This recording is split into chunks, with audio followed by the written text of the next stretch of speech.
The fourth season of The X-Files starts off with a deep dive into the alien mythology that the show was so popular for.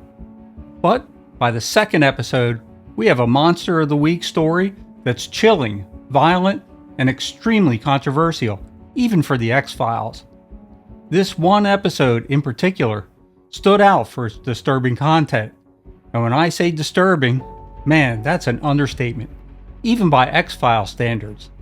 So, let's get into it.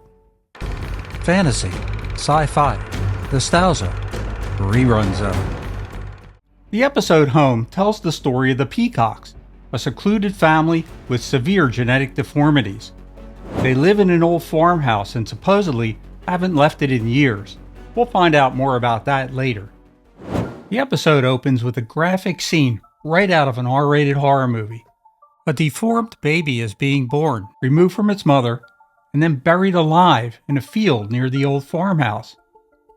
Right from the beginning, you know this one's going to be a wild one. When Home was first submitted to the network censors, it included audio of a baby screaming while being buried alive. Fox executives requested the audio be changed to make the baby sound sick, instead showing that it was diseased instead of an innocent victim. Director Kim Manners, who directed 52 episodes of The X-Files, called the baby's burial shot the most awful shot of his career. He thought that the script was a true classic though, and called it as classic a horror script as I'm ever going to see. After completing the episode, Manners declared it to be one of his favorite episodes, and actor David Duchovny agreed. As we get into the episode, we see a group of boys playing baseball by the Peacock farm. They find the baby's dead body buried in the field, and Mulder and Scully investigate. While walking through the field, there's some nice banter between them as Mulder talks about old times with his sister. He says that if he ever settled down, it'd be in a town like this one. Then Scully remarks about it being like Mayberry. That's when local sheriff Andy Taylor shows up, played by Tucker Smallwood. We also later meet his deputy, whose name is Barney, and Mulder jokingly calls him Fife. It's an effort to keep things light, but it just adds to the horror. Mulder sees the Peacocks on the porch watching them, and asks the sheriff if he questioned them about the baby. Sheriff Andy gives him a thoughtful look, and then there's a long silence before he answers. He then starts to tell them about the Peacocks' history and describes how they've been in the house since the Civil War. They have no running water, no heat or electricity, and they raise their own cows, pigs, and their own stock, implying that they're inbreeders. When Scully examines the dead baby, she finds it has every rare birth defect known to science. There's plenty of humorous dark banter going on here between Mulder and Scully, which is in sharp contrast to the grotesque and horrific examination scene.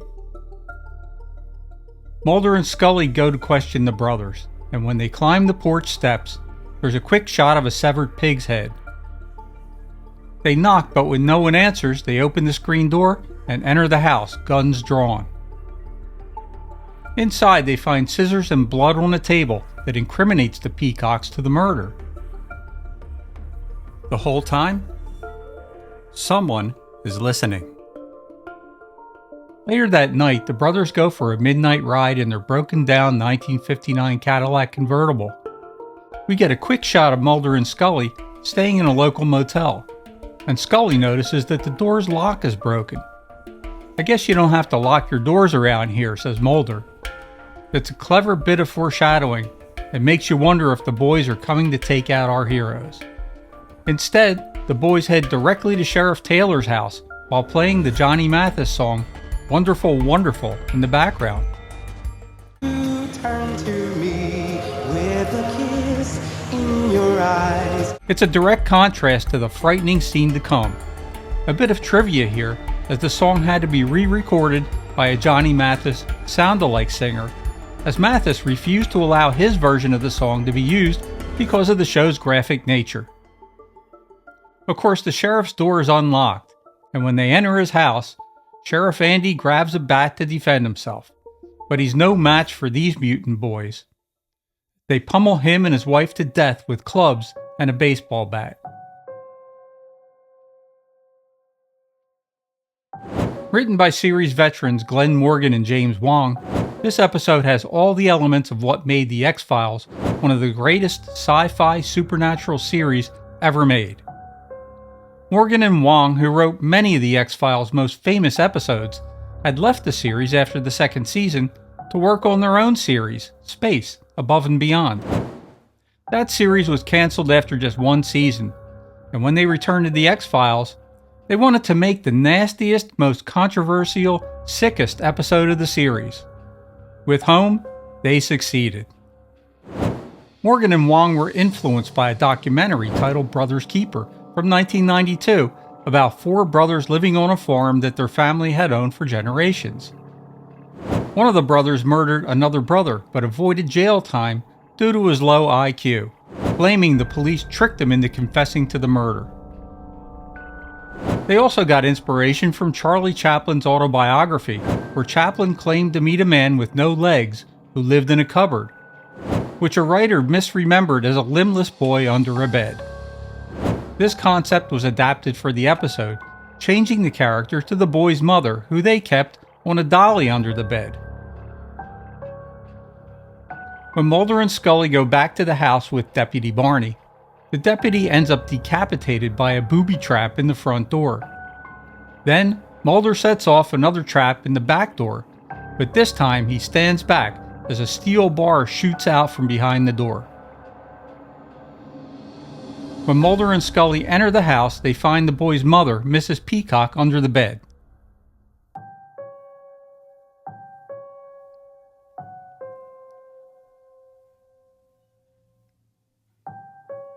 This episode is regularly voted one of the best X-Files episodes ever made, but don't watch it if you have a weak stomach.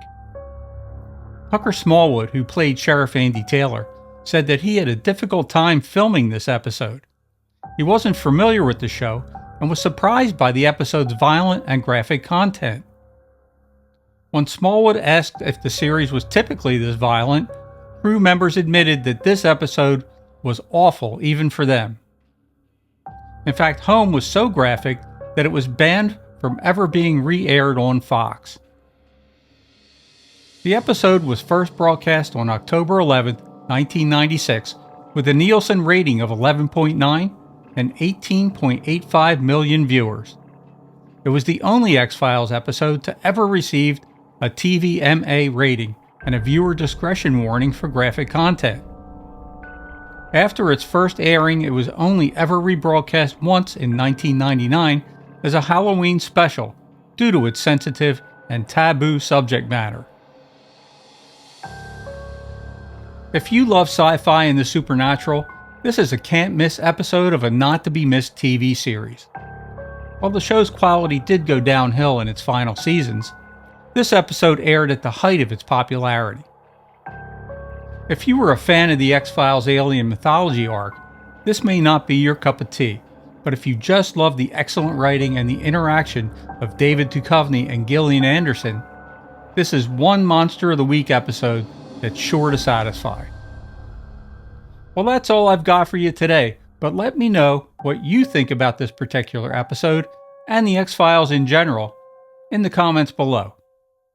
This is Rich from Rerun Zone. Thanks for watching, and I'll see you next time.